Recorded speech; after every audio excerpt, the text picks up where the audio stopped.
Situato ad ovest del centro storico, il quartiere di San Giuseppe sorge sulla statale Noalese che conduce verso l'aeroporto e verso Padova. Ha oltre 5.000 abitanti, è vicino al centro ma è penalizzato dal cavalcavia, dal congestionamento della viabilità e dall'inquinamento acustico. Confina con la zona di Ponte Ottavi e Santa Maria del Sile, isolato rispetto ad altri quartieri trevigiani, ma sempre strategico per la vicinanza alla città e il collegamento con le varie arterie. Negli ultimi anni è stato aperto anche un sottopasso che conduce all'Eden e quindi porta verso il centro, ma le condizioni in cui versa non sono ottimali.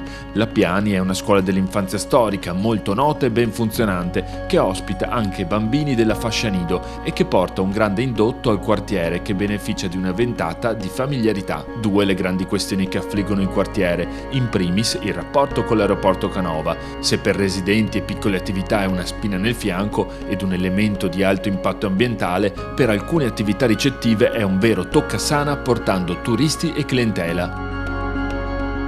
Il lavoro in questi anni è cambiato tantissimo. Una grossa parte di questo cambiamento l'ha portata sicuramente l'aeroporto.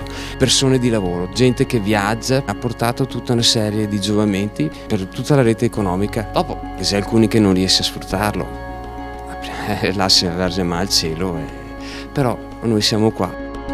Dall'altro lato c'è la percorribilità della Noalese, che lo rende un quartiere molto trafficato e di passaggio veloce. A queste questioni si aggiungono i timori per il nuovo Aliper nella zona del Parco Ducale, che aggiunge metri di grande distribuzione ad un territorio già inflazionato dall'offerta commerciale. L'apertura del nuovo Aliper rappresenta un ulteriore deterrente per chi volesse avviare una nuova attività, per esempio come quella del fruttivendolo, per fornire servizi che mancano al quartiere. È importante la residenzialità del quartiere, in quanto è giusto riportare coppie giovani nel quartiere.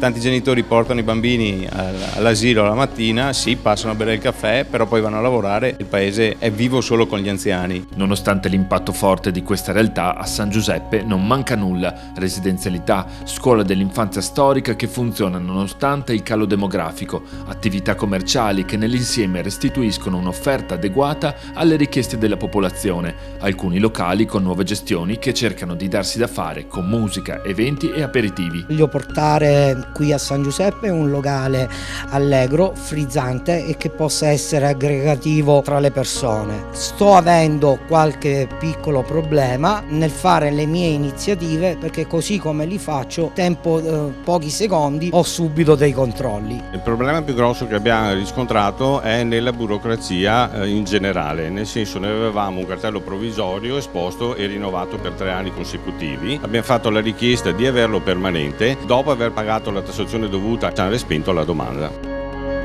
Manca però una vera identità di quartiere, da oltre un decennio spaccato sull'aeroporto e tagliato a metà dalla Noalese. Anche in questo quartiere, assicura Ascom Confcommercio, la rete di vicinato è il vero antidoto al degrado sociale e la vera leva per rigenerare le città.